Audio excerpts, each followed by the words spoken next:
But when it comes to August's expansion of the ultra-low emission zone, it seems that calls to delay or even stop it are growing every day.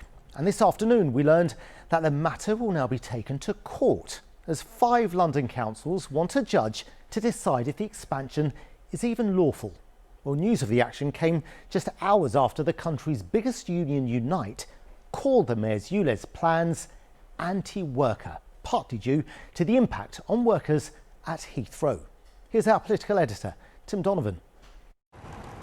Raj is one of the thousands of ground staff at Heathrow. His diesel Mercedes is 14 years old. He needs to sell it if he's to escape the £12.50 ULEZ charge. I've started looking just in case, but the cars that you do want have doubled in price. It's unaffordable. The cost of living's going up. You've got a 20% hike in energy fees and stuff in April. Just delay it. We all want clean air, but at the moment we need to live as well. At Heathrow Airport, 30,000 workers get free parking. A third of those vehicles don't comply with emission standards and will be subject to the ULEZ charge. I'll show you some cameras up here. Declan trains baggage handlers at the airport and, like many others, lives outside the capital. People are genuinely concerned about where they're going to get the money from to go and buy a car that's compliant, because people that have got very little money, they can't afford to go and buy it. You know, at the end of the day, the infrastructure for public transport is really poor.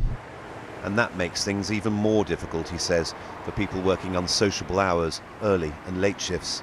With thousands of their members potentially affected, the country's biggest union, Unite, is asking the airport to help, lobbying local MPs and calling on London's Mayor Sadiq Khan to delay the introduction of the expanded ULEZ until there's more financial help available. It does feel very much as though ULEZ is an anti-worker measure.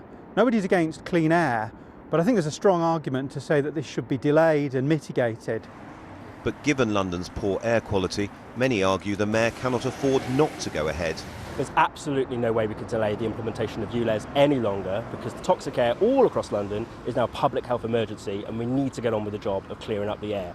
Heathrow are going to be making 1.6 billion this year, got 4 billion in the bank at the end of the year, they reckon. They've got the money sloshing about to support their workers to transition to greener ways of getting to work.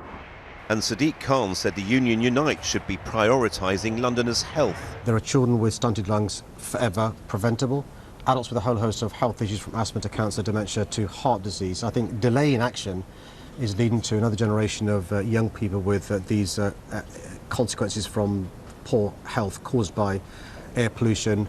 I don't think we should wait. So the lobbying continues, but the mayor believes this is something that has to be done. Tim Donovan, BBC London.